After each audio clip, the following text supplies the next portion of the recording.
13 Stoic strategies to be more valued to others. Marcus Aurelius Stoicism in this video. We're going to go over 13 Stoic strategies from Marcus Aurelius and how you can use them to be more valued by others. The key to being valued by others is providing value to them. This is something that the Stoics understood very well. So in this video, we're going to go through 13 different ways you can do this. 13 different strategies that the Stoics teach us so that you can be more valued by others. You're listening to the voice of the 18th century British philosopher and essayist David Hume when he says, "The first rule of all is to keep an exact account of all your time." And I think that this is a great starting point for us. It's probably the easiest thing that we can do in order to add value to others, and it's to keep track of our time and to see where we spend our time and to try and optimize that time. Because if we waste our time, we're not providing any value to ourselves or anyone else. But if we keep track of it and we make sure that we're spending our time wisely, then we'll be able to provide much more value to people. And let's take a step back here. Let's look at what Hume means when he says this. He says, keep an exact account of all your time. Right? He doesn't mean have a stopwatch running all day long and record every single minute of the day, right? That would be crazy. What he means is just to keep track of where you're spending your time. Like for instance, if you said, I'm gonna get up early and read, but then you didn't do that, then you want to account for that, right? You want to recognize like, hey, I didn't do that thing that I said I was going to do. Or another example would be, let's say you're at work and you said, hey, I'm going to finish this project by this deadline, but then you don't because you got distracted by other things. You need to account for that. You need to recognize like, hey, I wasn't able to finish this project by this deadline because I got distracted by these other things. And then ask yourself, why did I get distracted by those things? Is there something wrong with my system? Am I setting unrealistic expectations for myself? Am I procrastinating? These are the kinds of things that you want to be thinking about when you keep an exact account of your time, which is just a fancy way of saying pay attention to how you're spending your time. No. To take care of your health. In Meditations, Marcus Aurelius writes, the body needs food, drink, sleep, clothing, and medicine.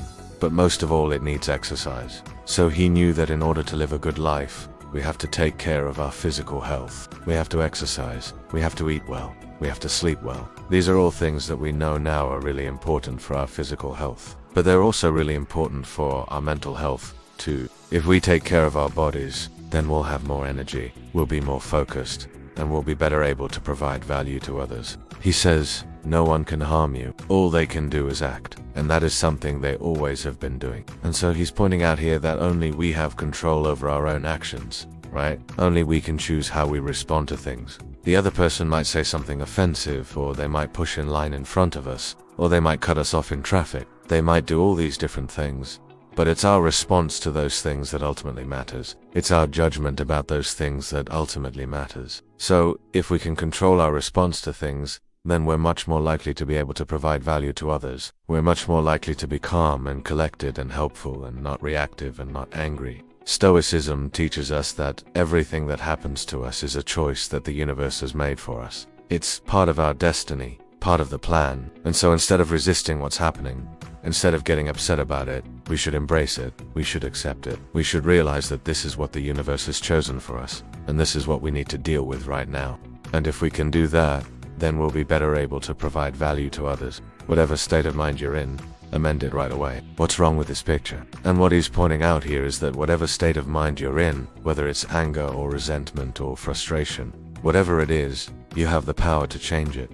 You have the power to let it go, to forgive, to move on. And that's something that people value in others. When you're able to let go of negative emotions, when you're able to forgive, when you're able to move on from things, then people see that as a valuable quality. No. 6. It's not what happens that matters, Epictetus says, but how you react to it. As we saw earlier, Marcus Aurelius says that other people can't actually harm us, they can only act. It's our reaction to their actions that ultimately matters. And so he's pointing out here that the situation itself isn't what matters. It's how we choose to react to the situation that ultimately matters. Do we choose to be angry and resentful and bitter?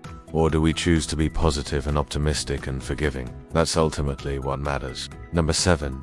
Choose not to be harmed. And this is another one of Epictetus's teachings. He says that we have the power to choose not to be harmed by things, to choose not to let things upset us, to choose to be indifferent to things. And this is something that people value in others. When you're not easily upset, when you don't let things bother you, then people see that as a valuable quality. No, 8 people aren't disturbed by events, but by their judgments about the events. And again, this is another teaching from Epictetus that's similar to what we've already talked about. He says that it's not the event itself that causes us distress, but it's our judgment about the event that causes us distress, our beliefs about the event, our thoughts about the event. And so if we can control our thoughts, if we can control our judgments about events, then we'll be less likely to be upset by them. And again, this is something that people value in others. When you're not easily upset, when you're able to stay calm and rational and level-headed, then people see that as a valuable quality. No. 9. All you need is what you already have. And this is another teaching from Marcus Aurelius. He says that we already have everything that we need to be happy, everything that we need to be successful, everything that we need to live a good life. We don't need more money. We don't need more possessions. We don't need more fame or status. We already have everything that we need. And when we realize this, when we appreciate this, then we're much more likely to be content with what we have. We're much less likely to be envious of others, much less likely to be resentful of others. And again, this is something that people value in others. When you're content with what you have, when you're not envious of others, when you're not resentful of others, then people see that as a valuable quality. Number 10. It's impossible for the same man to learn the same lesson twice. And this is a teaching from the Stoics. That's a little bit different than the other ones we've talked about. It's a teaching about the importance of being open to learning, about not being rigid in our beliefs, about not thinking that we already know everything. And the reason why this is important for being valued by others is because when we're open to learning, when we're humble, when we're not arrogant, then people are much more likely to respect us, to value our opinions, to value our insights. No. 11. You have power over your mind. You cannot control what other people say or do, but you can control your attitude toward it. And this is a great quote from William James that really sums up the essence of Stoicism, that we have power over our mind. We can't control what other people say or do, but we can control our attitude toward it. We can choose to be indifferent to it. We can choose not to let it upset us. And this is something that people value in others. When you're not easily rattled, when you're not easily thrown off your game, when you're not easily manipulated by other people's behavior, then people see that as a valuable quality. Number 12. Don't tell people how good they are. Show them. And this is something that we often forget, especially in today's world, where everything is about appearances and image and branding. We think that if we just tell people how good we are, if we just tell people how great we are, then they'll believe it. But the reality is that people don't care about what we say. They care about what we show them. They care about our actions, not our words. And so, if we want to be valued by others, if we want to be respected by others, then we need to show them, not tell them. And finally, number 13. Every moment is an opportunity to choose the right thing. And this is something that the Stoics believed, that every moment is an opportunity to choose the right thing. Every moment is an opportunity to practice virtue, to be the best version of ourselves. And so if we can seize those opportunities, if we can make the right choices in every moment, then we'll be valued by others, because they'll see us as virtuous, they'll see us as strong, they'll see us as resilient. These are 13 different Stoic strategies that you can use to be more valued by others. The key to being valued by others is providing value to them. And these are some of the best ways that we can do that. Now, these strategies aren't easy to follow. In fact, they're incredibly difficult. But that's why the Stoics practiced them. They didn't just talk about them. They put them into practice in their own lives.